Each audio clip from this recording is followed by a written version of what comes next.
नमस्कार, आप लोगों का स्वागत है इस सेशन में। आज हम लोग मौर्य साम्राज्य के बारे में चर्चा करेंगे। कैसे हम लोग ये देखेंगे कि महाजनपद से हम लोगों ने कैसे साम्राज्य में तब्दील किया, एक महाजनपद जो साम्राज्य में तब्दील हो गया। ठीक है, तो आइए शुरू करते हैं। आज का हेडिंग डालते हैं मौर्य साम्राज्य या मौर्य वंश। चलिए शुरू करते हैं मौर्य साम्राज्य।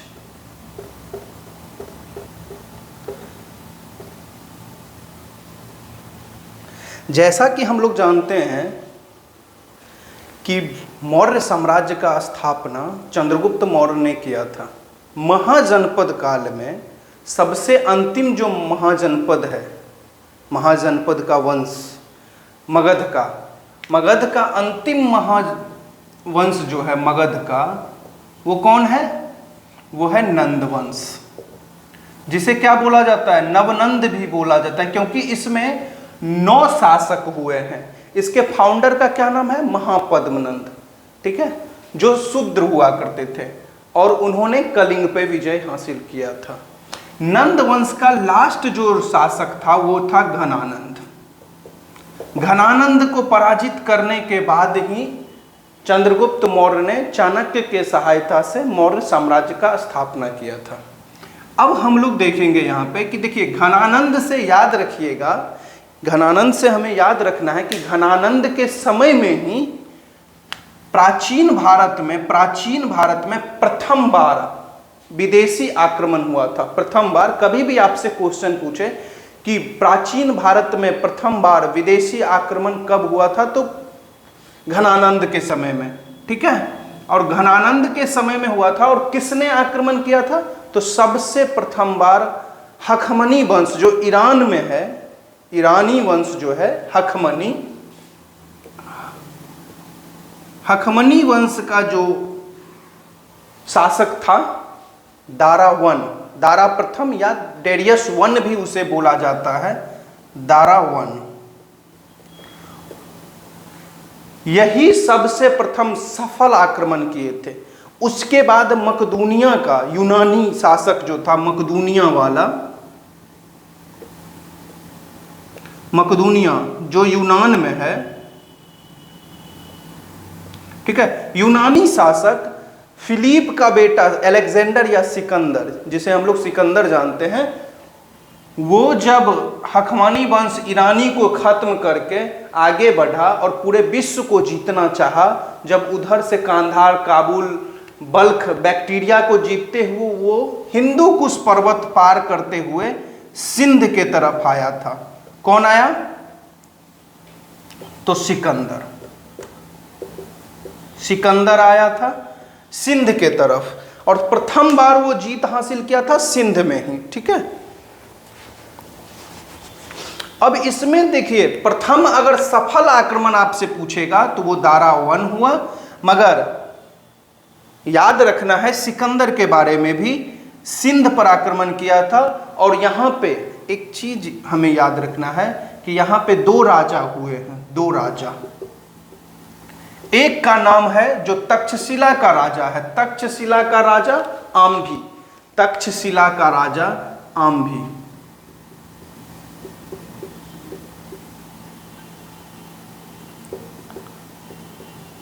तक्षशिला का राजा आम्भी, जो सिकंदर के डर से ही आत्मसमर्पण कर दिया और सिकंदर को सहायता प्रदान करने लगा। जैसे कि सिकंदर बहुत दूर से आया है तो उसके सेना में प्रॉब्लम हुआ होगा, उसका राशन पानी खत्म हुआ होगा, उसको हथियार की कमी हुई होगी, तो वो सभी चीज़ों का पूर्ति तक्षशिला का आम्भी ने किया। और आम्भी का जो प्रतिद्वंदी था इसी के क्षेत्र में, वो था पोरस, पुरु राष्ट्र का राजा पोरस। अब देखिए, सबसे ज़्यादा महत्वपूर्ण हमें यहीं पर है कि पोरस के साथ इसके कारण सिकंदर ने युद्ध किया, और उस युद्ध का नाम है हाइडेस्पीज। हाइडेस्पीज का युद्ध यूनानी हिसाब से है, हाइडेस्पीज का युद्ध है, और उसे हम लोग अपने हिसाब से बोलते हैं वितस्ता या झेलम का युद्ध, वितस्ता या झेलम का युद्ध, जिसमें पोरस पराजित हुआ सिकंदर से, जिसमें पोरस पराजित हुआ सिकंदर से। मगर सिकंदर पोरस के बहादुरी को देखकर इसके राज्य को वापस लौटा देता है। अभी यहीं पर एक चीज सोचने वाली बात है कि सिकंदर पूरे दुनिया को जीत रहा था, इतना ज्यादा क्या हो गया कि पोरस को अपना साम्राज्य वापस कर दिया। तो यहाँ पे तो ये तो रिसर्च की बात है, मगर हमें याद रखना है कि पोरस को पराजित किया था वितस्ता के युद्ध में सिकंदर ने। बाद में उसके युद्ध करने की रणनीति से प्रभावित होकर पोरस को उसका राज्य लौटा दिया था।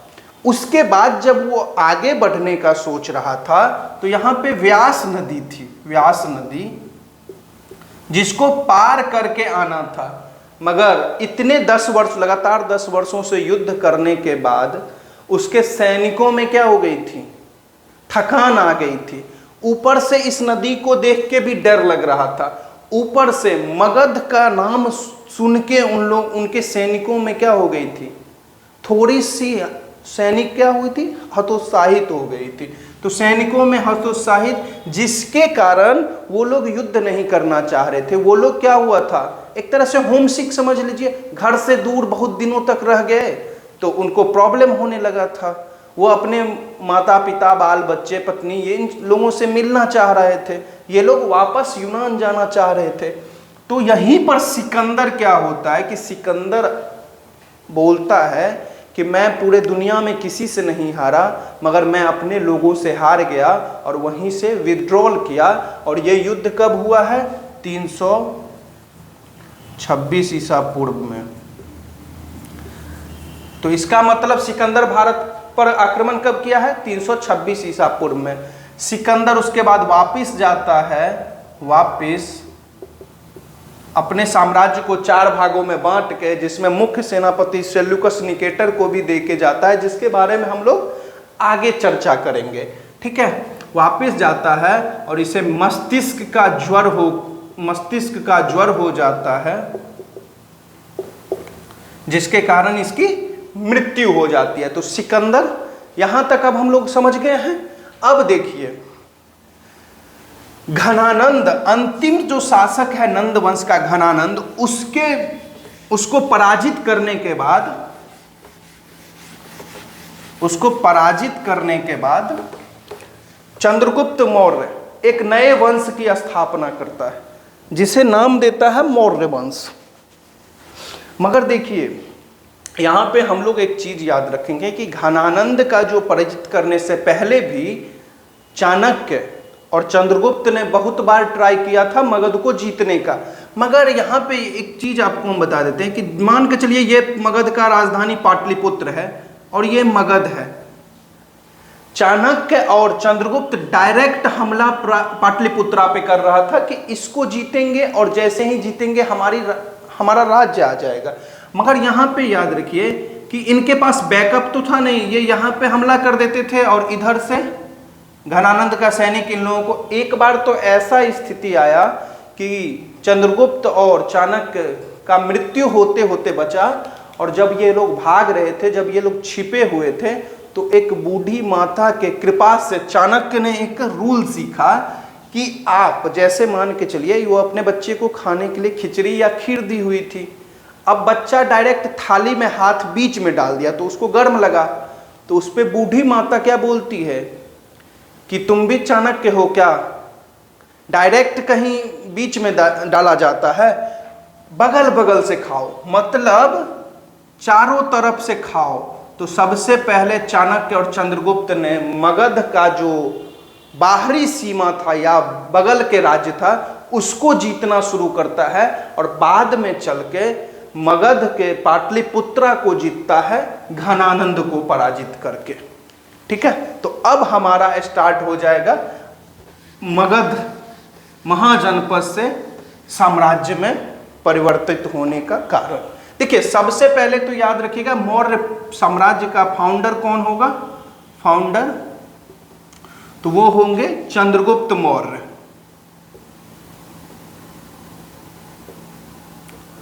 चंद्रगुप्त मौर्य होंगे। मौर्य का नाम सुन के आपको ये लगेगा कि ये कहां से आया है, तो मौर्य जो है इनकी माता मूरा के नाम पर, मूरा जो है मूरा के नाम पर मौर्य पड़ा है। मगर एक चीज और यहां पे याद रखिएगा कि कहा जाता है कि मोर पालने वाले प्रजाति से ये लोग बिलोंग करते थे। मोर पालने वाले, इसीलिए इस वंश का नाम मौर्य वंश रहा।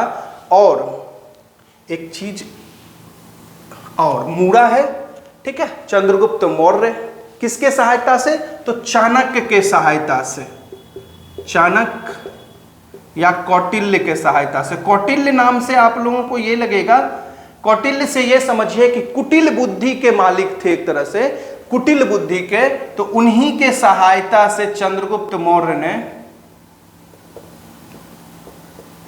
सहायता से चंद्रगुप्त मौर्य घनानंद को पराजित, घनानंद जिसे अग्रमीज भी बोला जाता है, अग्रमीज को पराजित करके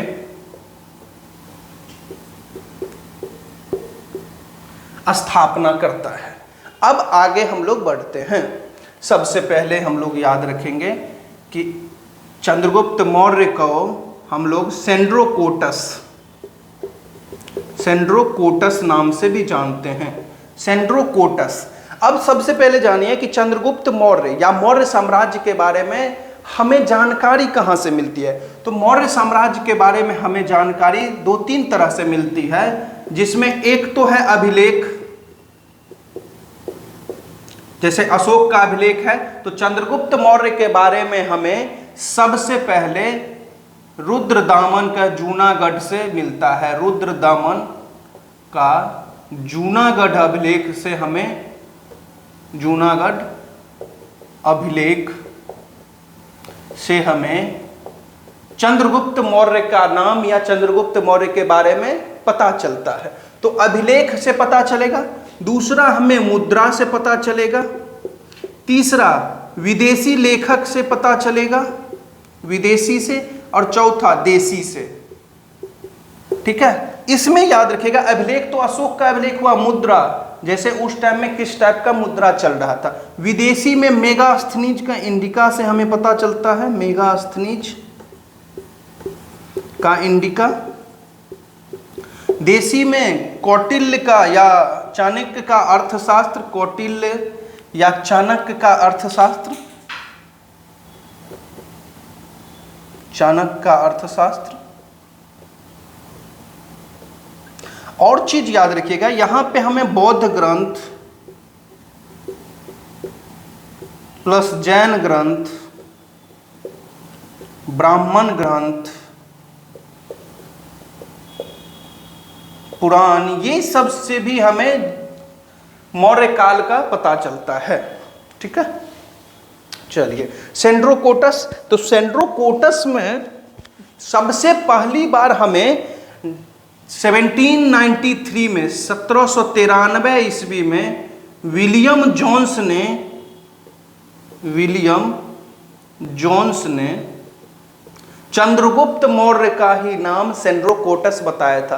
1793 ईस्वी में विलियम जोन्स ने सर्वप्रथम चंद्रगुप्त मौर्य का नाम ही सेंड्रोकोटस बताया था। और ये कौन विदेशी नाम बताया था? एस्ट्रेबो, एरियन और जस्टिन, इन लोगों ने बोला था। एक और नाम इनका बोला गया है एंड्रोकोटस,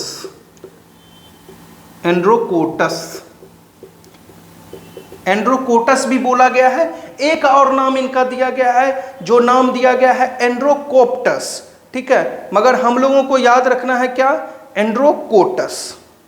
ठीक है, एंड्रोकोटस का नाम हमें कहां से पता चलता है? तो एपियानस और प्लूटार्क से, इन दोनों ने एंड्रोकोटस नाम बताया है। तो सेंड्रोकोटस किसने बताया है? तो एस्ट्रेबो, एरियन और जस्टिन ने, और एंड्रोकोटस एपियानस और प्लूटार्क ने बताया है। और 1793 ईस्वी में विलियम जोन्स ने सेंड्रोकोटस को ही चंद्रगुप्त मौर्य बताया था। तो अब इससे आगे हम लोग चलते हैं। ठीक है, ये पता चल गया कि कैसे, नाम पता चल गया हमें। चलिए, रुद्रदामन के जौनागढ़ अभिलेख से हमें चंद्रगुप्त मौर्य के बारे में प्रथम बार पता चलता है।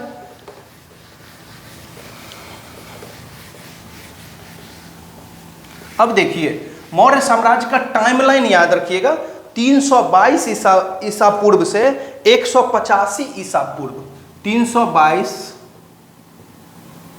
से 185 ईसा पूर्व। पहले राजा का नाम चंद्रगुप्त मौर्य, जिसे सेंड्रोकोटस और एंड्रोकोटस नाम से भी बोला जाता है। चंद्रगुप्त मौर्य कब से तो 322 ईसा पूर्व से 298 ईसा पूर्व तक ये रहे हैं। ठीक है, किसको पराजित करके? तो घनानंद को पराजित करके। किसके सहायता से? तो चाणक्य के सहायता से। और चाणक्य के बारे में हमें याद रखना है कि चाणक्य ने ही अर्थशास्त्र बुक लिखी थी। तो चंद्रगुप्त मौर्य, इनके माता का नाम मूरा, पुत्र के बारे में याद रखिएगा, इनके पुत्र का नाम क्या है? पुत्र का नाम है बिंदुसार। पत्नी इनकी 2 हैं, एक का नाम है क्या? दुर्धरा। दुर्धरा के बारे में हमें याद रखना है कि दुर्धरा घनानंद की बहन थी, महापद्मनंद की बेटी। उन्हीं से प्यार हो जाता है चंद्रगुप्त को और शादी होता है, जिससे बिंदुसार का पैदाइश होता है। दूसरी बीवी का नाम हेलेना। ठीक है, गुरु या प्रधानमंत्री चाणक्य। ठीक है, चलिए यहां तक ठीक है।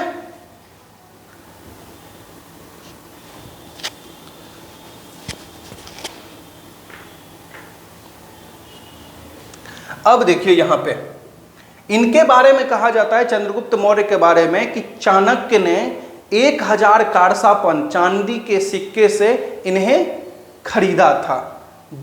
ठीक है, अब यहां पे देखिए, चलिए इनका जो प्रथम युद्ध है, ये युद्ध तो ये बहुत लड़े हैं, मगर इनका सबसे इंपॉर्टेंट या फेमस जो युद्ध है वो सेल्यूकस निकेटर से युद्ध है। सेल्यूकस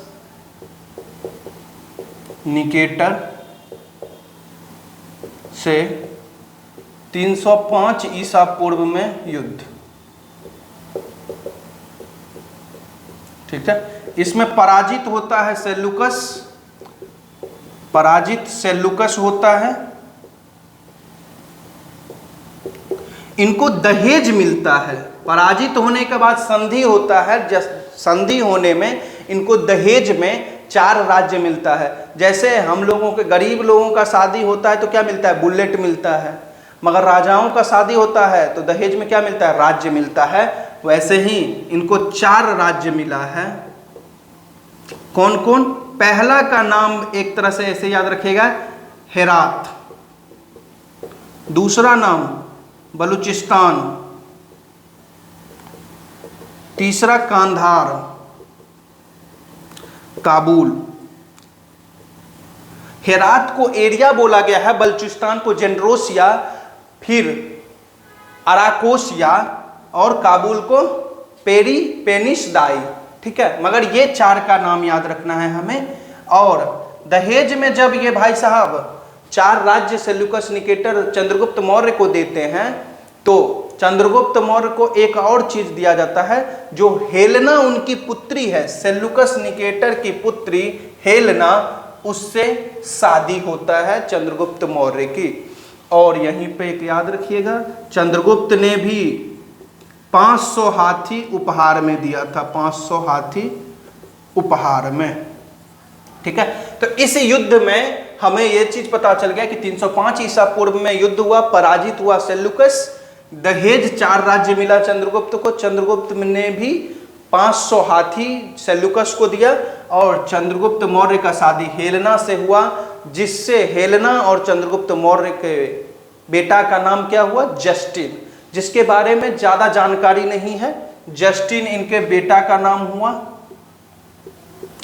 और दुर्धरा के बारे में याद रखिएगा। चाणक्य क्या हुआ, उस समय में क्या होता था, 20 कन्या का प्रचलन था। मतलब आपके राजाओं को क्या किया जाता था, 20, मतलब कोई कन्या को भेज के, अति सुंदरी कन्या को भेज के आपके राजाओं को मरवाया जा सकता था। तो इसीलिए चाणक्य ने चंद्रगुप्त को धीरे धीरे जहर देना शुरू किया और उसे जहर से मुक्त करवाया। मगर क्या हुआ, दुर्धरा को एक दिन वही जहर फैल गया उसके, जब वो प्रेग्नेंट थी। तो पहला जो सिजेरियन बच्चा है अपने भारत के इतिहास में, पहला सिजेरियन बच्चा है, उसका नाम है बिंदुसार। उसको पेट चीर के उस बच्चे को निकाला गया और उसके बाद दुर्धरा की मृत्यु हो गई। और उसी जहर के कारण बिंदुसार के मस्तक पर एक बिंदु रहा काला तरह का, इसीलिए उसका नाम बिंदुसार पड़ा। अब यहाँ पे चंद्रगुप्त मौर्य के बारे में कुछ बातें जानिए। ये भारत के मुक्तिदाता कहा जाता है इन्हें, लिबरेटर ऑफ इंडिया, भारत का मुक्तिदाता। और मुक्तिदाता क्यों? क्योंकि ये भारत को यूनानी दासता से मुक्त करवाए थे। जैसे सिकंदर हुआ, वो यूनानी दासता से भारत को मुक्त करवाए थे, इसीलिए भारत का मुक्तिदाता। इन्हें ही कहा गया है भारत का प्रथम शासक या ऐतिहासिक शासक कहा गया है। इनके बारे में ये चीज समझ लीजिए, ये भाई साहब ही भारत को एक सूत्र में बांधे थे। अब यहाँ पे समझिए कि महाजनपद से साम्राज्य में तब्दील होने का खेल, महाजनपद 16 महाजनपद था, उसको एक सूत्र में पिरोया किसने? चंद्रगुप्त मौर्य ने। हमारे अभी के समय में हम लोग क्या बोलते हैं कि अशोक सबसे महान था, मगर जो स्थापना किया है वो महान होगा। तो चंद्रगुप्त मौर्य ज़्यादा महान होगा क्योंकि वो 16 महाजनपदों को एक जगह लाने में सफल हुआ था, है ना। महाजनपद और मगध महाजनपद, 16 महाजनपद में 3 महाजनपद सबसे ज़्यादा इंपॉर्टेंट थे, मगध, अवंती और कौशल, क्योंकि इन तीनों के, ये तीनों गंगा घाटी में आते थे।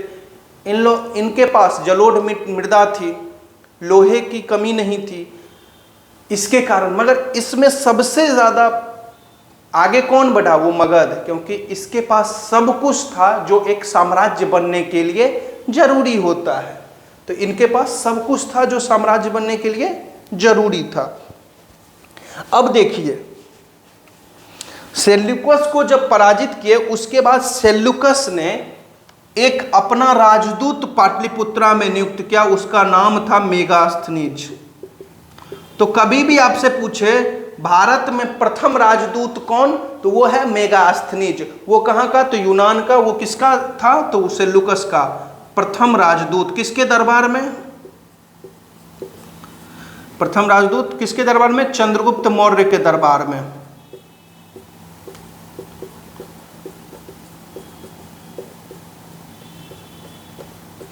कब से कब तक रहा है? तो 304 ईसा पूर्व से 299 ईसा पूर्व तक रहा है। और इसने, देखिए एक चीज याद रखिएगा, मान के चलिए इसके ये जो लिखा है ना मौर्य इतिहास के बारे में, उस पर हम लोग ज़्यादा विश्वास करते हैं, क्योंकि ये भाई साहब को कोई लेना देना नहीं है यहाँ के राजनीति से।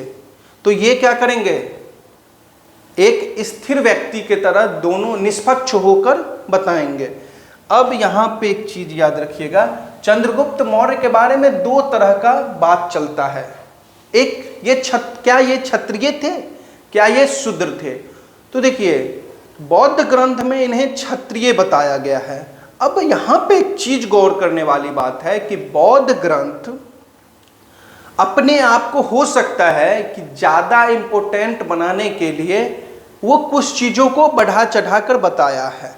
और ब्राह्मण ग्रंथ हो या मुद्रा राक्षस हो, मुद्रा राक्षस में इन्हें वृषल बताया गया है, जो विशाख दत्त ने लिखी है, जिसके टीकाकार ढूंढीराज थे।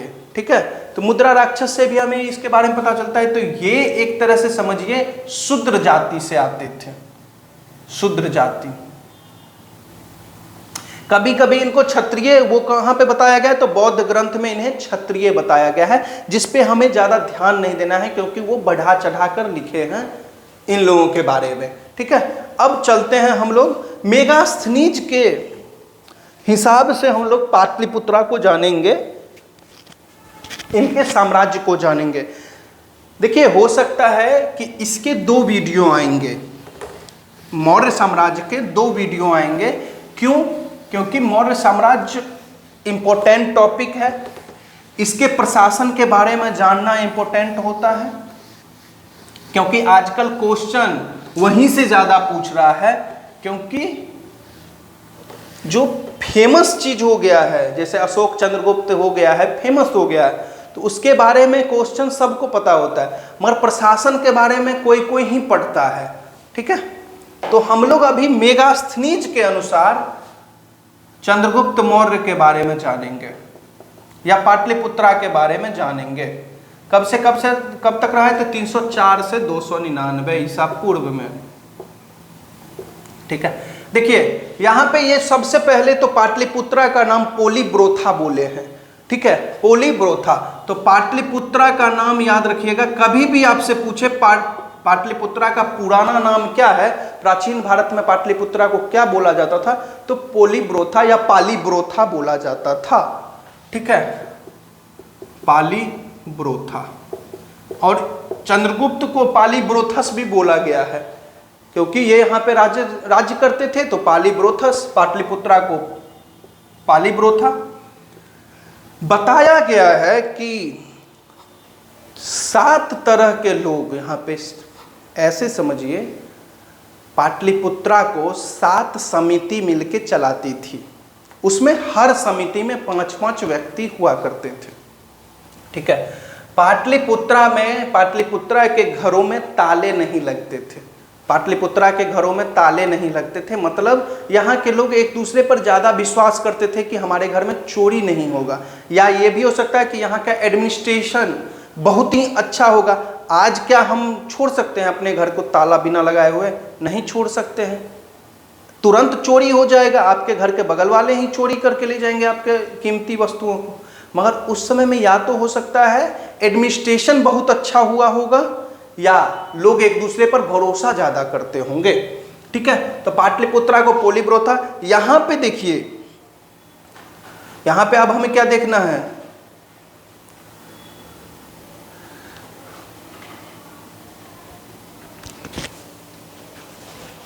ये किसका राजदूत था बाबू?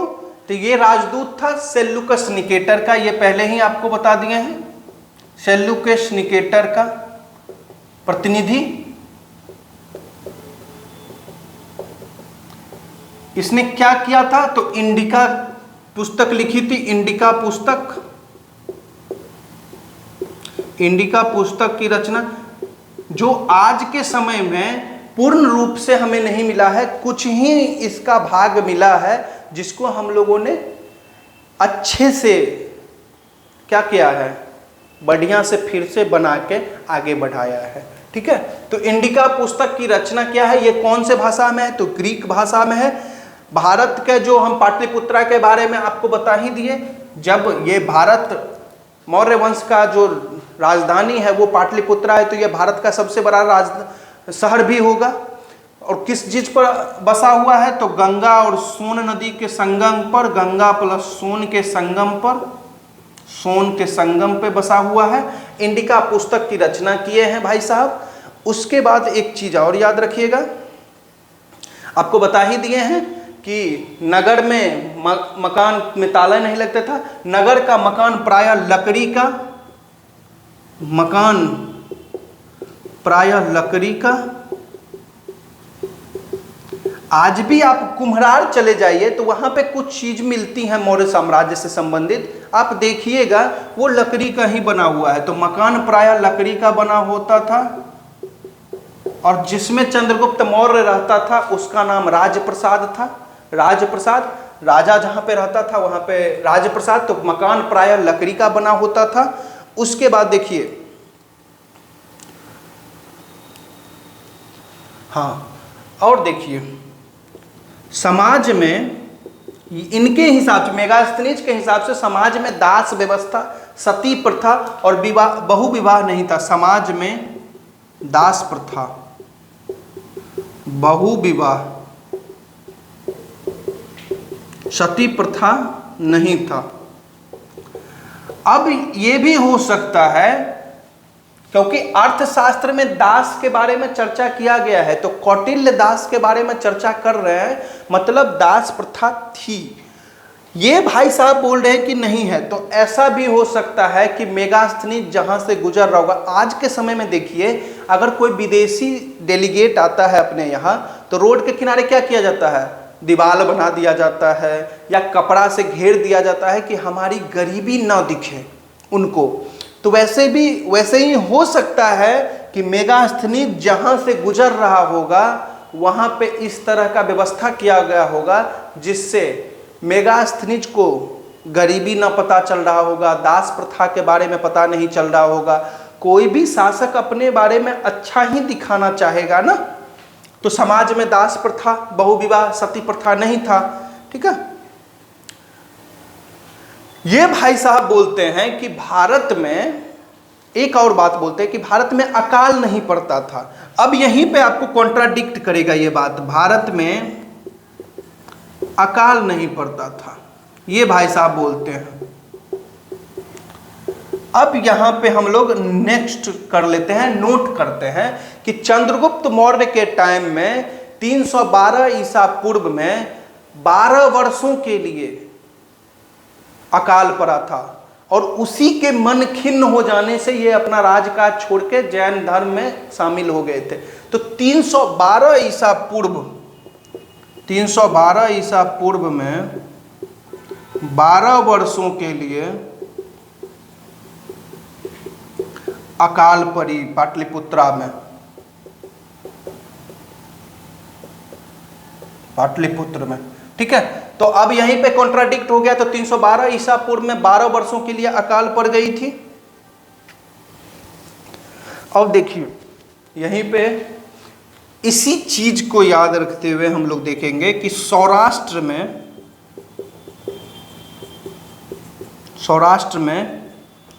सुदर्शन झील का स्थापना करवाया था। सुदर्शन झील का स्थापना मतलब बनवाया, सुदर्शन झील बनवाया किसने, तो चंद्रगुप्त मौर्य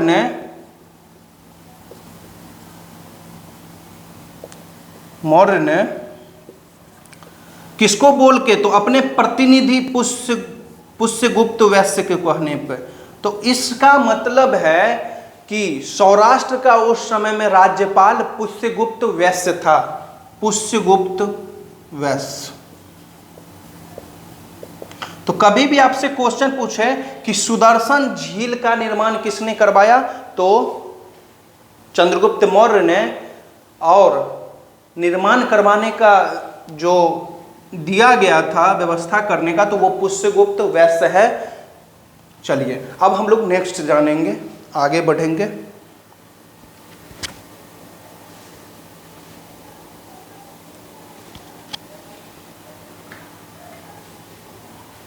अब देखिए,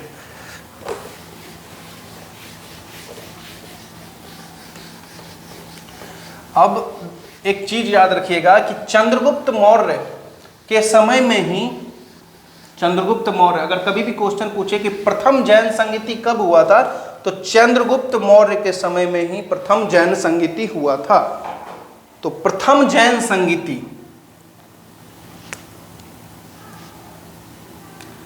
प्रथम जैन संगीति 300 ईसा पूर्व में हुआ था। किसके टाइम में, तो चंद्रगुप्त मौर्य के टाइम में। कहां पे, पाटलिपुत्रा में। ठीक है, इसके अध्यक्ष कौन थे, स्थूलभद्र। इन्हीं के समय में जैन धर्म 2 भागों में विभाजित हुआ। जैन धर्म 2 भागों में विभाजित।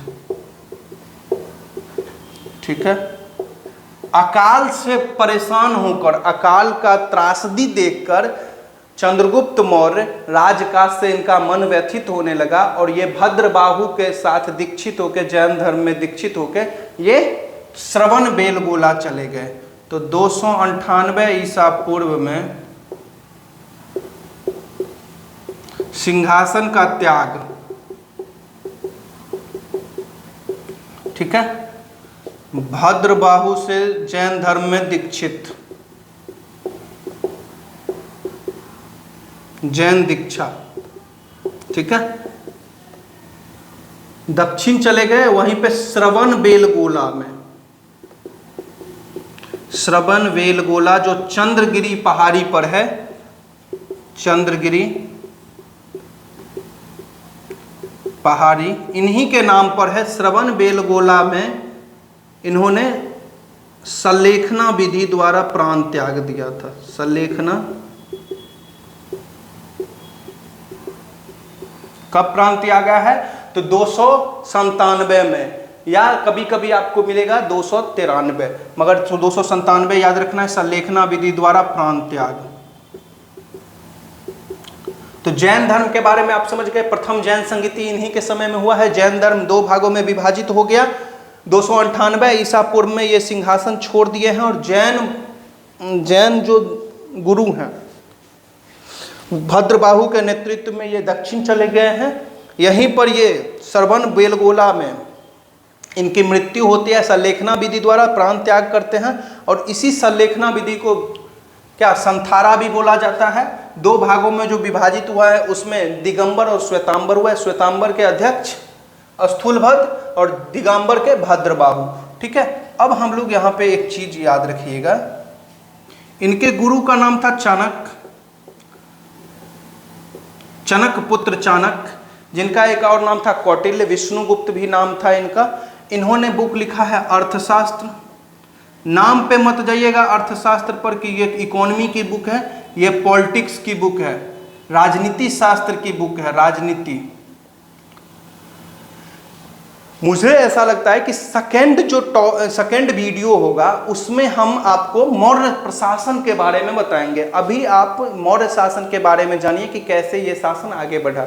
मौर्य प्रशासन के बारे में जानने के लिए हम लोगों को चाणक्य के बारे में जानना पड़ेगा, अशोक के बारे में भी जानना पड़ेगा कि क्या क्या वो हुआ था। तो चाणक्य अर्थशास्त्र लिखे थे, इसमें ही अशोक जो है ना, ये चंद्रगुप्त मौर्य जो भाई साहब हैं, उनके जो प्रधानमंत्री तो चाणक्य हुए हैं, मगर उनके साथ और भी अधिकारी काम करते थे जो उच्च अधिकारी हुआ करते थे। उनका नाम, उनको तीर्थ बोला जाता था। जैसे आज के समय में देखिए नरेंद्र मोदी जी का जो उच्च अधिकारी, उनको क्या बोला जाता है? कैबिनेट सेक्रेटरी, सेक्रेटरी बोला जाता है, ठीक है, डिप्टी सेक्रेटरी बोला जाता है, ऐसे बोला जाता है। वैसे ही इस समय में वैसे उच्च अधिकारी को तीर्थ बोला जाता था। तो वो हम आगे वीडियो में चर्चा करेंगे। चाणक्य के बारे में समझ लीजिएगा, अर्थशास्त्र लिखे हैं, और ये बहुत ही अच्छे तरह से राज्य को चलाने का नियम दिए थे, ठीक है। चलिए, तो इनका तो हो गया, इनकी मृत्यु हो जाती है। भीषण अकाल आपको पता ही चल गया कि 312 ईसा पूर्व में हुआ था, ठीक है। मेगास्थनीज इनके ही समय में हुआ था। हेलेना इनकी दूसरी पत्नी का नाम था, जिनसे इसको जस्टिन का हुआ था, जस्टिन पुत्र हुआ था। और पहली पत्नी दुर्धरा थी, जिसका पुत्र का नाम बिंदुसार। बिंदुसार। तो अब हम दूसरे राजा के बारे में यहाँ पे चर्चा करेंगे, बिंदुसार के बारे में। अब बिंदुसार के बारे में हमें ज़्यादा कुछ नहीं जानना है, क्योंकि वो ज़्यादा इम्पोर्टेंट नहीं है, ठीक है। बिंदुसार को एक तरह से ऐसा बोला गया है, देखिए दूसरा जो है वो बिंदुसार है, ठीक है, बिंदुसार। पिता का नाम चंद्रगुप्त मौर्य, जिसे हम लोग एंड्रोकोटस नाम से भी जानते हैं। सबसे पहला चंद्रगुप्त मौर्य नाम कहाँ से मिला है? तो रुद्रदामन के जूनागढ़ अभिलेख से हमें मिला है, चंद्रगुप्त मौर्य। माता का नाम दुर्धरा, जो कौन है? ननानंद की बहन दुर्धरा। इनकी मृत्यु हो जाती है जब बिंदुसार पैदा होता है, उसी समय में मृत्यु हो जाती है। जिसके कारण बाद में चाणक्य को ये बिंदुसार राज्य से निर्वासित भी कर देते हैं। ठीक है। और मौर्य वंश के बारे में एक चीज याद रखिएगा कि इनके जो सभी राजा है ना वो अलग अलग धर्म को फॉलो किए हैं। जैसे पहले जो राजा हैं फाउंडर चंद्रगुप्त मौर्य, वो जैन धर्म को फॉलो किए हैं, ये आजीवक संप्रदाय को फॉलो करेंगे, अगले वाले बौद्ध धर्म को फॉलो करेंगे, फिर अगले वाले दूसरे धर्म को फॉलो करेंगे। ठीक है। तो बिंदुसार, इनका उपनाम भी था या उपाधि समझ लीजिए या उपनाम था अमित्रघात, सिंहसेन, वरिसार। ठीक है। अमित्रघात जिसका कोई क्या बोलते शत्रु न हो, सिंहसेन समझ ही गए आप, दूसरा वरिसार, फिर ये एक और नाम था इनका अजातशत्रु। ज़्यादा इनका कोई वैल्यू नहीं है, इम्पोर्टेंट नहीं है, मगर नाम तो बड़े बड़े हैं, क्योंकि इनको बोला जाता है पिता का पुत्र, पिता का पुत्र और पुत्र का पिता। देखिए, पिता का पुत्र, महान पिता चंद्रगुप्त मौर्य का ये पुत्र है और महान सम्राट अशोक के ये पिता है, इसीलिए इनको पिता का पुत्र और पुत्र का पिता भी कहा जाता है। ये युद्ध नहीं लड़े हैं। और इनके बारे में एक चीज याद रखिएगा कि इन्हीं के समय में, कोई भी समय में, इनका टाइमलाइन याद रखिएगा, इनका टाइमलाइन महत्वपूर्ण है, 298 से 273 बीसी। इसी बीच में कहीं किसी समय कलिंग मगध के हाथ से निकल गया, मौर्य साम्राज्य के हाथ से कलिंग स्वतंत्र हो गया बिंदुसार के समय में ही, जिसके बाद अशोक ने फिर से कब्जा किया था। ठीक है। तो कलिंग इन्हीं के समय मगध से स्वतंत्र हो गया, मगध से स्वतंत्र हो गया था। तो बिंदुसार के समय में ही कलिंग मगध से स्वतंत्र हो गया। हाँ, ये भाई साहब के बारे में, इनके बारे में एक चीज याद रखिएगा कि इनके समय में तक्षशिला में दो बार विद्रोह हुआ था, विद्रोह हुआ। एक बार तो इनका बड़े पुत्र जो है सुसीम, उसके कारण हुआ था, उसके कुप्रशासन के कारण में हुआ था। दूसरा बार का पता नहीं है, मगर अशोक को भेजा गया था शांत करने के लिए, माहौल शांत करने के लिए। तो इनके पुत्र का नाम क्या है? सुसीम प्लस 99 भाई और अशोक। इनकी पत्नी का नाम जरूर याद रखिएगा, सुभद्रांगी, जिनसे अशोक का जन्म हुआ है। अब इनके बारे में एक चीज और याद रखना है, जो राजा ज्यादा अपने राज्य पे ध्यान नहीं देता या काम अच्छा, मतलब एक तरह से चंद्रगुप्त जैसा नहीं है, तो वो अपने प्रिय मित्र सीरिया के राजा, सीरिया के सम्राट से 3 चीजों की मांग की थी, 3 चीजों की मांग किया था। पहला था सूखी अंजीर,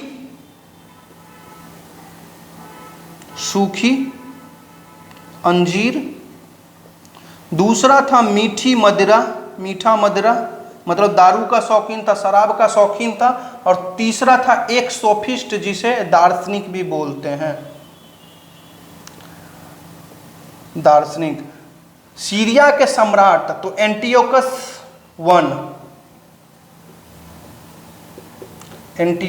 वन से ये उस समय में सीरिया के सम्राट कौन थे? तो एंटियोकस वन थे, जिससे 3 चीजों के मांग किया गया था, सूखी अंजीर, मीठी मदिरा और एक सोफिस्ट, जिसको एंटियोकस ने मीठी मदिरा और अंजीर भिजवा दिया। मगर तीसरा जो सोफिस्ट था, उसके बारे में बोला कि हमारे यहाँ दार्शनिक का क्रय विक्रय नहीं किया जाता या दार्शनिक का आदान प्रदान नहीं किया जाता है। तो सीरिया के सम्राट से ये चीज पूछता ही है। ठीक है।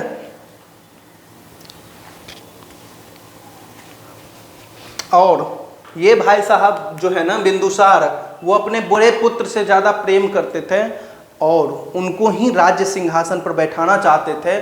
मगर अशोक, देखिए ये आजीवक संप्रदाय के समर्थक हैं, ये चीज़ याद रखिएगा, अगर कभी पूछे तो आजीवक संप्रदाय के समर्थक।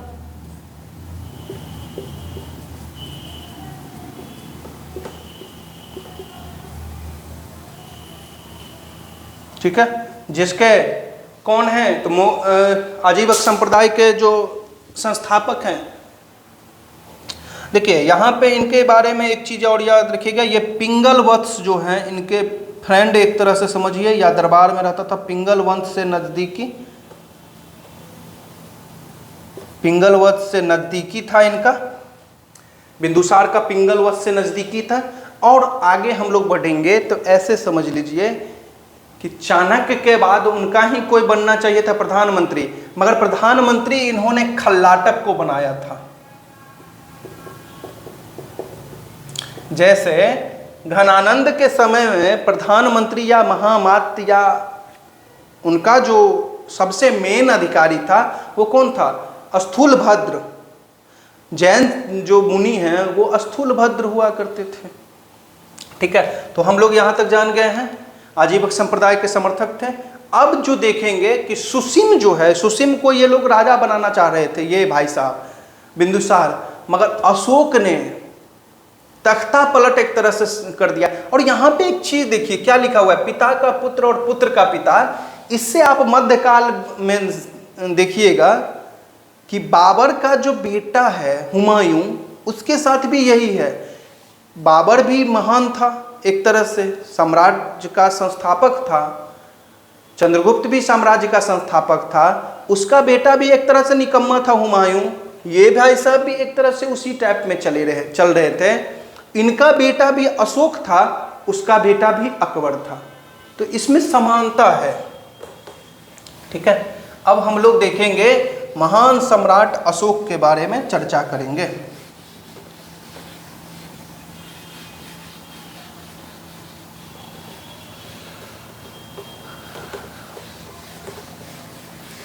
तो हेडिंग डालिए अशोक, सम्राट अशोक। ठीक है, सम्राट अशोक के बारे में अब हम लोग चर्चा करेंगे।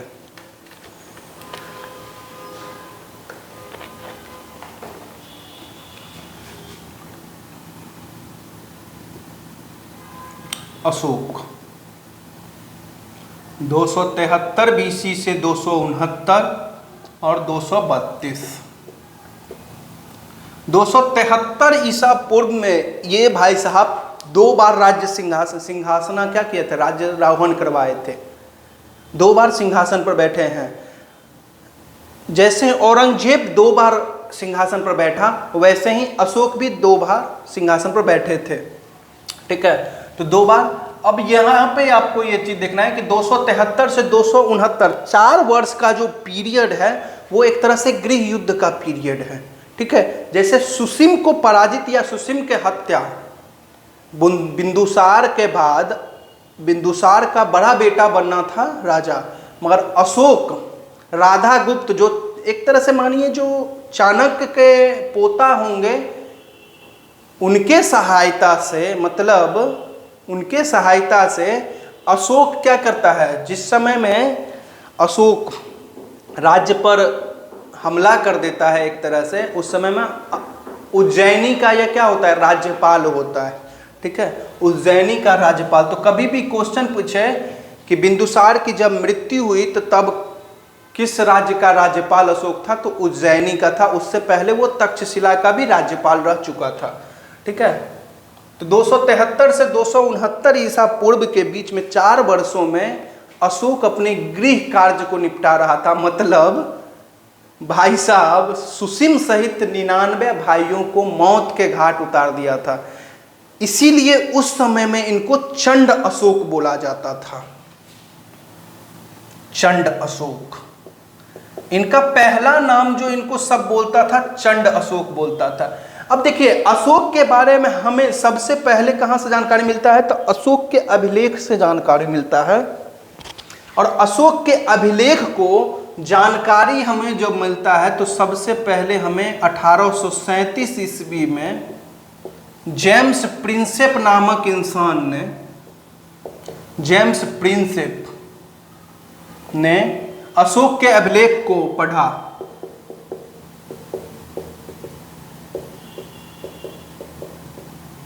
अशोक के अभिलेख को पढ़ा था, जिससे हमें अशोक के बारे में जानकारी मिली। तो अभिलेख से हमें अशोक के बारे में याद रखेंगे कि अशोक का जो नाम है वो हमें मास्की अभिलेख से मिलता है। मास्की, गुर्जरा, ठीक है, नेटूर, इस सब अभिलेख से हमें अशोक का ओरिजिनल नाम का पता चलता है। वैसे बाद में चल के और भी अभिलेखों में इसका अलग अलग नाम है, जैसे देवानाम प्रियदर्शी, देवताओं का प्रिय।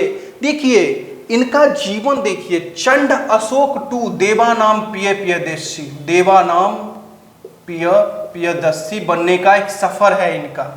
अशोक जो है, हम लोग इनके बारे में अभी चंड अशोक टू देवानाम प्रियदर्शी, ठीक है, इसके बारे में जानेंगे। तो हमें सबसे पहले जानकारी कहाँ से मिलती है? तो अशोक के बारे में 1837 ईस्वी में जेम्स प्रिंसेप ने अशोक के ब्राह्मी अभिलेख को पढ़ा था। ब्राह्मी अभिलेख को पढ़ा था। चंड अशोक इनका उस समय में नाम था, जब ये अपने भाइयों को मार डाले थे, 99 भाई और सुसीम सहित 99 भाइयों को। और एक तो कहानी ऐसा है कि ये बहुत ही काले थे, इनका जो शरीर था बहुत ही ज़्यादा कठोर था। मान के चलिए इतना कठोर था कि अगर आपको छू ले तो कट जाएगा, आपके शरीर, कोमल शरीर अगर होगा तो आपका कट जाएगा, उस टाइप का। तो वो एक कहानी है कि कोई भी महिला इनके पास नहीं आ रही थी, अगर जो आती थी तो वो इनसे उस तरह का प्यार नहीं करती थी। तो अशोक उन सबों को जलवा देते थे या कटवा डालते थे। तो इन सब कारणों से चंड अशोक बोला गया है। और ये नाम हमें बौद्ध का जो ग्रंथ है उससे पता चला है, दिव्य वादांश से, ठीक है, ठीक है। अब देखिए इनके माता पिता का नाम तो जानते ही हैं। माता का नाम सुभद्रांगी, पिता का नाम बिंदुसार, ठीक है। इनकी पत्नी का नाम देवी। एक मिनट रुकिए, नहीं यहाँ पे गलत हो गया। माता का नाम तो सही है, ठीक है, नहीं ठीक है, सुभद्रांगी है। पत्नी का नाम देवी है, ठीक है। देवी से ही इनको महेंद्र प्लस संघमित्रा का जन्म देवी से ही होता है, संघमित्रा। दूसरी पत्नी का नाम क्या होता है? पद्मावती। तीसरी पत्नी का नाम होता है कारुवकी, जो सबसे ज़्यादा फेमस है कारुवकी, जिसके बारे में हमें पता चलता है रानी का अभिलेख प्रयागराज से। रानी का अभिलेख प्रयागराज पे, जिस पे इनका भी अभिलेख है और चंद्रगुप्त का भी अभिलेख है। तो कारुवकी भी है। एक और पत्नी का नाम है तिस्रक्षिता।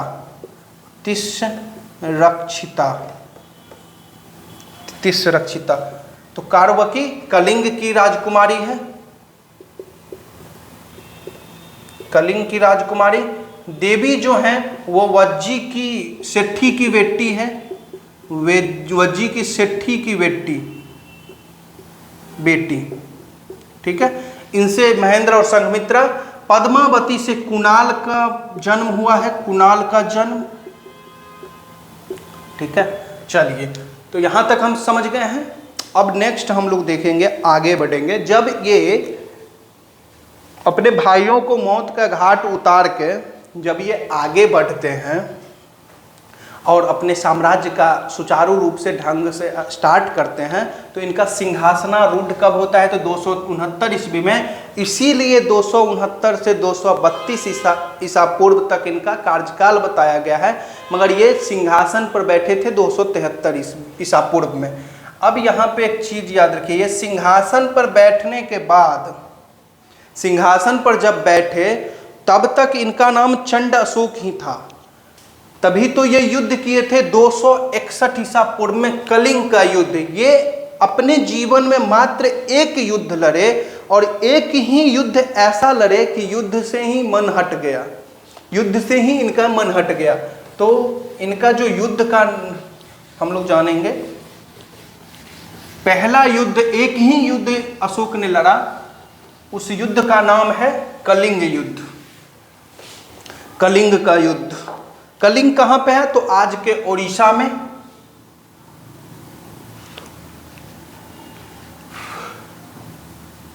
कलिंग का युद्ध कब हुआ है? तो 261 ईसा पूर्व में हुआ है।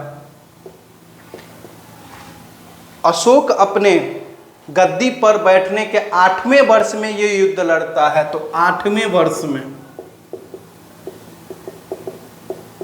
लड़ा। इस युद्ध के बारे में जानकारी हमें अशोक के शिलालेख 13वें शिलालेख से पता चलता है। 13वें शिलालेख से पता चलता है। इस युद्ध में ये भाई साहब इतना ज्यादा मारकाट किए हैं।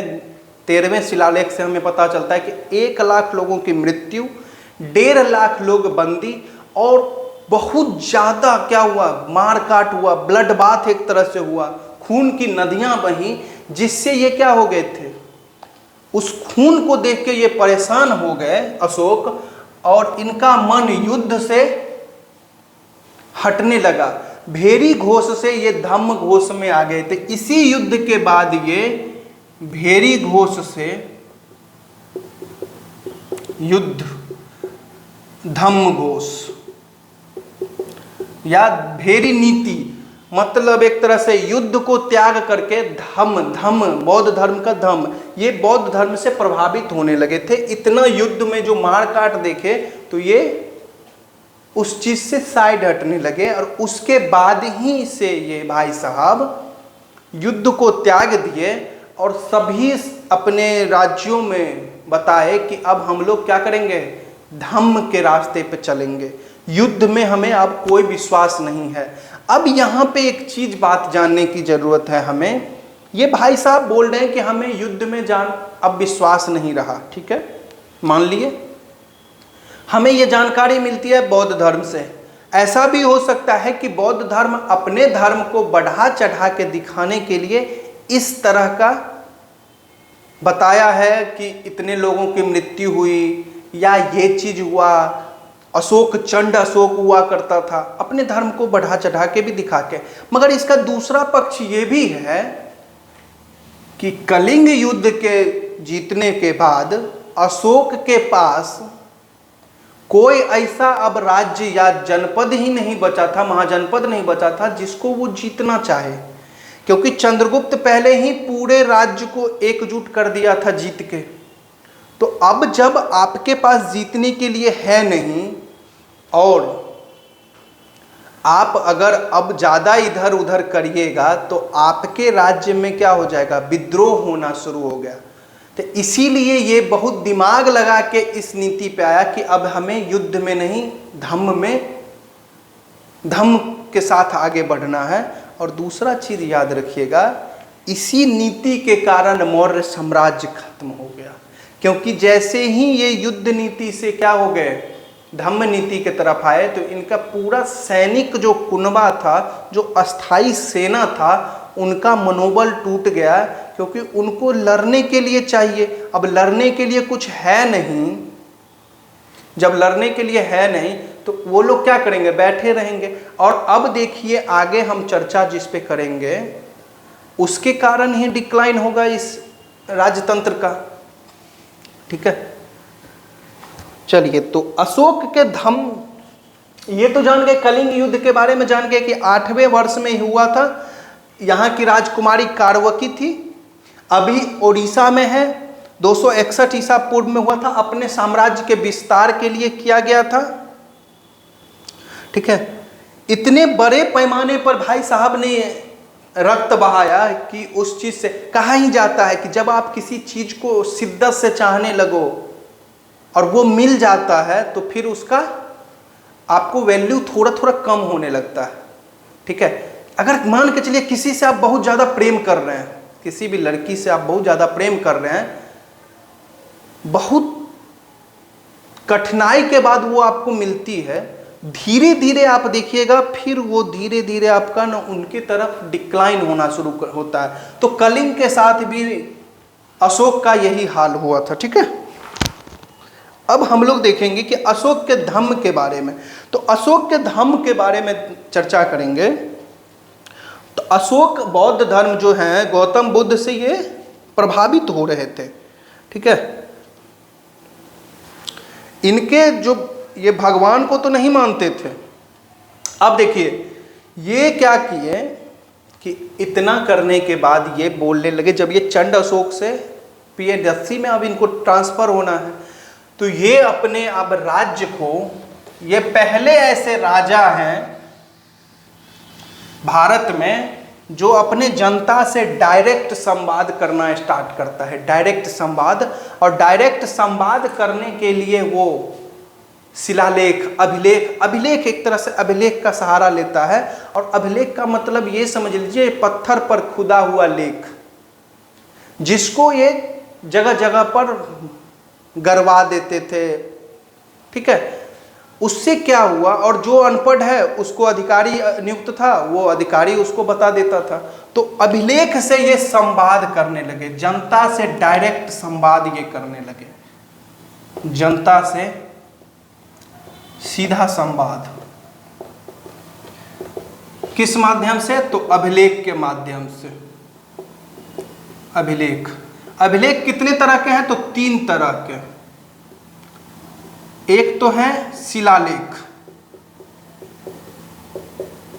दूसरा है स्तंभ लेख, तीसरा है गुहालेख। शिलालेख में 2 तरह का है, दीर्घ शिलालेख और लघु शिलालेख। स्तंभ लेख में भी दीर्घ है और लघु है। गुहा लेख में आप जानिएगा बराबर की पहाड़ी को काटकर उसी पहाड़ी में, बराबर की पहाड़ी में जो गुफा था उसी में खुदवा दिया जाता था। तो जनता से सीधा संवाद करने के लिए इन्होंने अभिलेख का सहारा लिया। ठीक है, फिर जनता को इन्होंने कहा कि सभी धर्मों को आप सम्मान करना शुरू करिए, बिना मतलब का रीति रिवाजों से आप दूर रहने का कोशिश करिए। अब हम लोग सीधा ऐसे जान लेते हैं कि चंद्रगुप्त ये अशोक के टाइम में ही, अशोक के समय में तृतीय बौद्ध संगीति हुआ। बौद्ध संगीति 250 ईसा पूर्व में। ठीक है, पाटलिपुत्रा में हुआ था। बौद्ध धर्म से ये ज़्यादा क्या हुए थे? प्रभावित हो गए थे। अब बौद्ध धर्म में इनको दीक्षित कौन किया था? तो निग्रोथ ने दीक्षा दिया था। दीक्षा दिया अशोक को। एक तिस्सा भी है, जिनके तिस्सा के बारे में कहानी है कि तिस्सा सुसिम का पुत्र था। तिस्सा सुसिम का पुत्र था, जो ये जब एक दिन सिंहासन पर बैठे हुए थे राज दरबार में, तो तिस्सा आगे रोड से गुजर रहा था, तो उसको बुलाया और अपने यहाँ बैठाया। फिर ये सब बात जब बताया कि मैंने, तो वो बोला जो कोई बात नहीं है, पिता की मृत्यु हो गई तो कोई बात नहीं है। तब जाके तिस्सा के कारण ही ये बौद्ध धर्म के प्रति आकर्षित हुए थे। तिस्सा को इनके भतीजा के रूप में जाना जाता है। ठीक है, चलिए, तो निग्रोथ से ये इन्होंने दीक्षा लिया था। अब हम लोग देखेंगे कि अभिलेख के बारे में जान लेते हैं, क्योंकि अभिलेख से ही ये जनता से संवाद करना शुरू करते हैं। ठीक है, उपनाम तो आप जान ही गए कि इन्होंने उपनाम इनका क्या क्या हुआ। अशोक का नाम पहले तो चंड अशोक बुद्ध हुआ। ठीक है, क्योंकि ये बौद्ध धर्म के प्रति ज़्यादा हो गए। इन्हीं के कारण बौद्ध धर्म विदेशों में क्या हुआ? प्रसारित हुआ। और ये अपने 2 पुत्र श्रीलंका भेजे थे, अपने पुत्र पुत्रियों को श्रीलंका संघमित्रा और महेंद्र को। देखिए, इन्होंने धम्म का जो क्या बोलते हैं, जैसे हम लोग पुरोहित का नियुक्ति करते हैं, इन्होंने धम्म के लिए धम्म महामात्र का नियुक्ति भी किया था। ठीक है, धम्म को प्रसारित करने के लिए इन्होंने धम्म महामात्र का, एक तरह से बुद्ध बौद्ध धर्म को प्रसारित करने का सबसे ज़्यादा श्रेय अगर किसी राजा को जाता है तो अशोक को जाता है। ठीक है, हम लोग अब शिलालेख के बारे में चर्चा करेंगे, क्योंकि शिलालेख से ही अशोक के बारे में हमें पता चलता है। सभी 14 शिलालेख में ही अशोक अपने सभी बातों को दर्शाया है। तो पहला शिलालेख जो अशोक का है उसके बारे में देखिए, सबसे पहला शिलालेख ही है शिलालेख 1,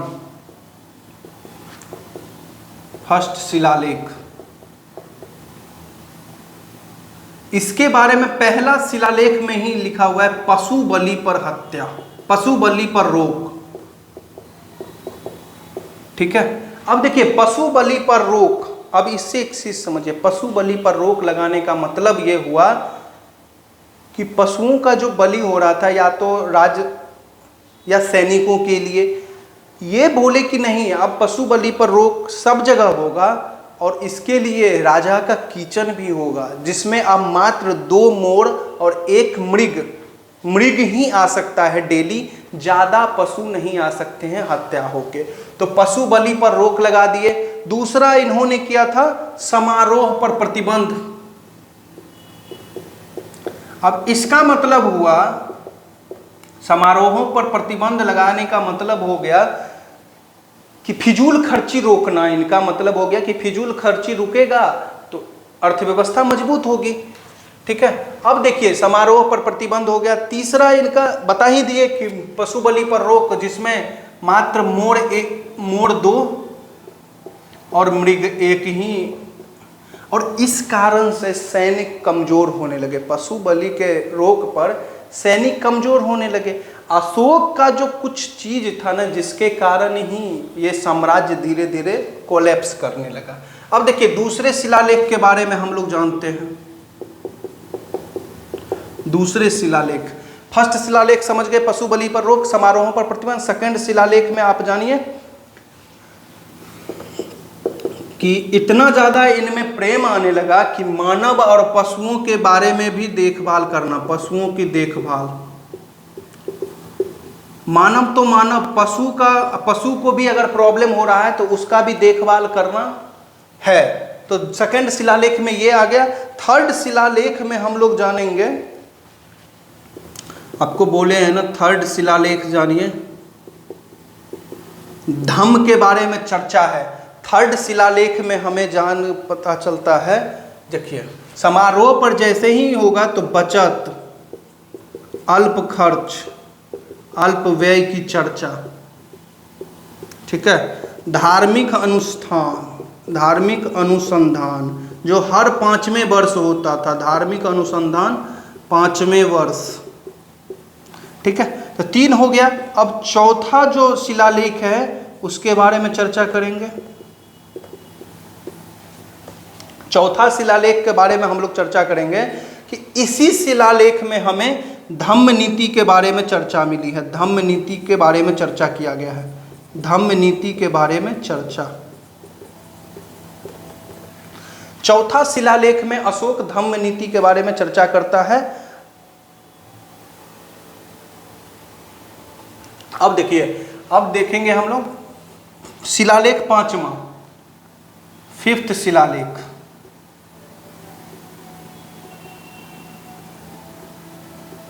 फिफ्थ शिलालेख, इसी में धम्म महामात्र की नियुक्ति के बारे में चर्चा। धम्म महामात्र की नियुक्ति के बारे में चर्चा शिलालेख 5वां में है। और इनका काम क्या होता था? लोगों को धम्म के बारे में बताना, लोगों को धम्म के बारे में।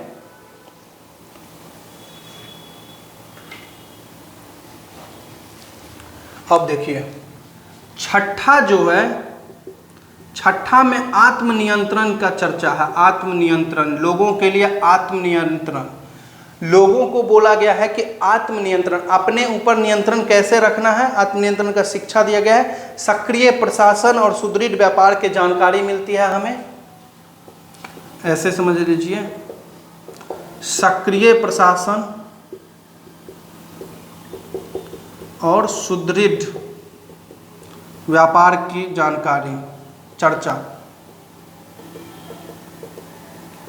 ठीक है, और इसी छठे शिलालेख में ही अशोक बोलता है कि जनता मेरी क्या है, संतान है। एक तरह से बेटा का उपाधि, पुत्र का उपाधि देता है। अगर जनता को कोई भी प्रॉब्लम है तो मैं अगर सो रहा हूँ, शयनगार में हूँ, खाना खा रहा हूँ, कुछ भी कर रहा हूँ, दुनिया में कोई भी काम कर रहा हूँ, आप मुझे डायरेक्ट वो बात बताओगे। तो जैसे ही इतना अगर किसी को प्रेफरेंस दे दोगे तो जनता के लिए आप धीरे धीरे क्या, चंड अशोक से प्रिय बनते जाओगे कि हमारे प्रिय हैं, हमारे लिए इतना कर रहे हैं, सब कुछ तो कर ही रहे हैं। अब तो इतना कर रहे हैं कि अगर वो सो रहे हैं तो अगर मुझे कोई दिक्कत है तो वो बुला लेते हैं। तो छठा ये हुआ। अब सातवां के बारे में जानिए।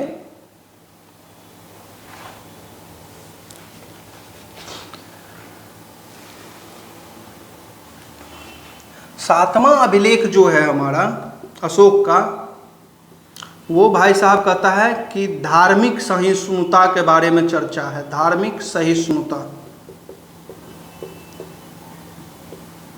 कि एक दूसरे से क्या रहिए, सभी धर्म का आदर सम्मान करिए, किसी भी धर्म को अपमान नहीं करिए, किसी भी धार्मिक भावना को ठेस नहीं पहुंचाइए। तो धार्मिक सहिष्णुता के बारे में चर्चा है। सातवां हो गया।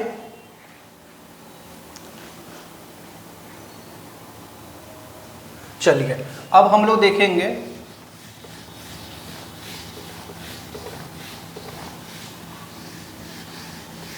आठवें शिलालेख में धम्म नीति का व्याख्या है। आठवें शिलालेख में धम्म नीति का व्याख्या, धम्म नीति की व्याख्या। और एक और चीज ये बोले हैं कि अब विहार यात्रा, आखिर राजा क्या करते थे, जब इनको समय मिलता था तो ये जंगल में जाके आखेट करते थे, जानवरों को क्या करते थे, मारते थे, पकड़ते थे, आखेट करते थे। तो ये बोले कि अब विहार यात्रा के जगह पे, आखेट यात्रा के जगह पे, आखेट यात्रा के स्थान पर विहार यात्रा या धम्म यात्रा, याद रखिएगा, धम्म यात्रा। ये बोले कि अब हम क्या करेंगे, आखेट पर नहीं जाएंगे, धम्म यात्रा करेंगे, धर्म के बारे में चर्चा करने के लिए हम जाएंगे। ठीक है, अब देखिए नौवां अभिलेख के बारे में हम लोग जानेंगे। धम्म नीति की व्याख्या आठवें में है। ठीक है, अब नौवां के बारे में जानिए कि विवाह हो या किसी भी तरह का समारोह, विवाह समारोह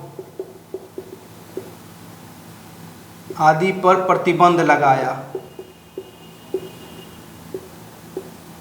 प्रतिबंध, शिष्टाचार की बातें नौवां अभिलेख में किया गया। विवाह, जन्मोत्सव आदि पर के समारोह पर पाबंदी लगाया, शिष्टाचार का विवरण किया। शिष्टाचार का भी कि अपने से बड़े व्यक्तियों के साथ शिष्टाचार व्यवहार करो। कोई भी ब्राह्मण हो या श्रमण हो, उसके साथ आप गलत व्यवहार नहीं कर सकते, या अपने पिता माता के साथ आप गलत व्यवहार नहीं कर सकते थे। शिष्टाचार का वर्णन तो नौवां अभिलेख में ये है। अब 10वां अभिलेख में समझिए,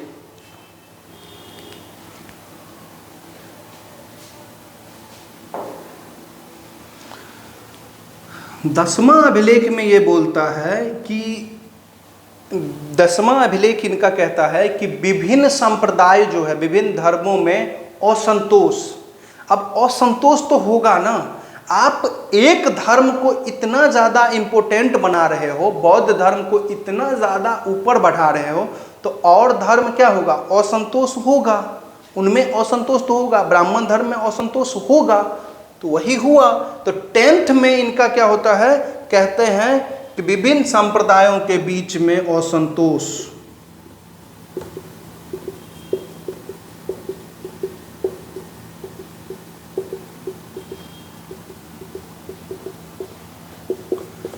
ब्राह्मण, देखिए ब्राह्मण का स्थिति जो था ना, ब्राह्मण का स्थिति इनके समय में बहुत ज्यादा गिर गया था। ब्राह्मण वो श्रमण से याद रखिएगा, बौद्ध धर्म का भिक्षु, ब्राह्मण और श्रमण के प्रति संभाव।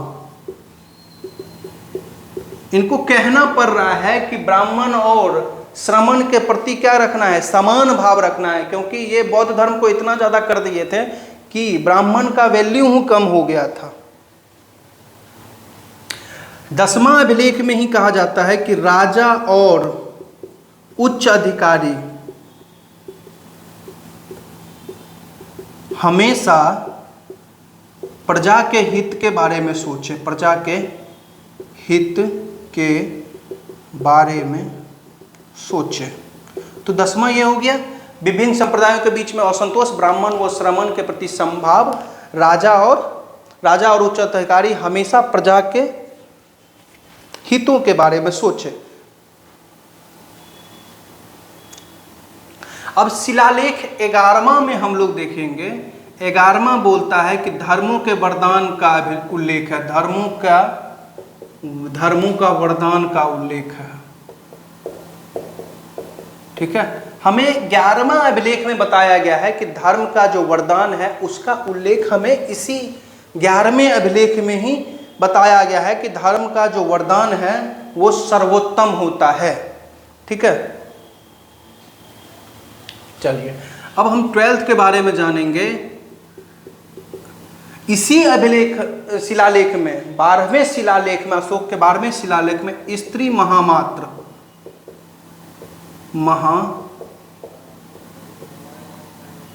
की नियुक्ति के बारे में चर्चा। मतलब स्त्री महामात्र, तभी तो ये अपनी पुत्री संघमित्रा को महामात्र बना के बौद्ध धर्म के प्रचार के लिए श्रीलंका भेजे थे। तो स्त्री महामात्र की नियुक्ति, धार्मिक सहिष्णुता। ठीक है, और 13 में जानिए, 13 में अशोक के 13वें शिलालेख में ही कलिंग युद्ध का चर्चा है, कलिंग युद्ध की चर्चा। कलिंग युद्ध का चर्चा है, और इसी युद्ध में, जिसमें इसी शिलालेख पर 1 लाख लोगों की मृत्यु, 1.5 लाख लोगों को बंदी बजाए जाने, ये सब के बारे में चर्चा है, जिसमें सहस्त्र लिखा हुआ है, जो अतिशयोक्ति हो सकती है। बौद्ध धर्म बढ़ा चढ़ा के इस बारे में लिखा होगा पक्का। तो कलिंग युद्ध का चर्चा लिखा है। पाटलिपुत्रा या मौर्य साम्राज्य के बगल के राज्यों के बारे में चर्चा है, पड़ोसी राज्यों के बारे में चर्चा,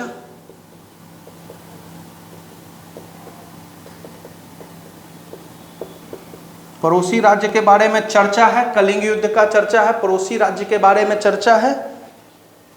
ठीक है, एंटियोकस, टॉलेमी, फिडाल्फेस जो मिस्र का रहता है, ये सब के बारे में चर्चा है। और अंतिम जो है 14वां शिलालेख जो है इनका,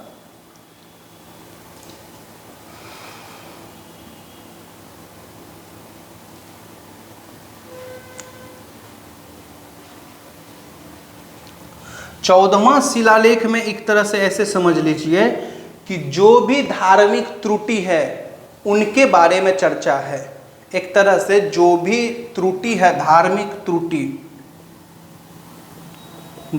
त्रुटि के बारे में, जो भी इन 13 शिलालेख में जो भी कमी है उसके बारे में चर्चा है।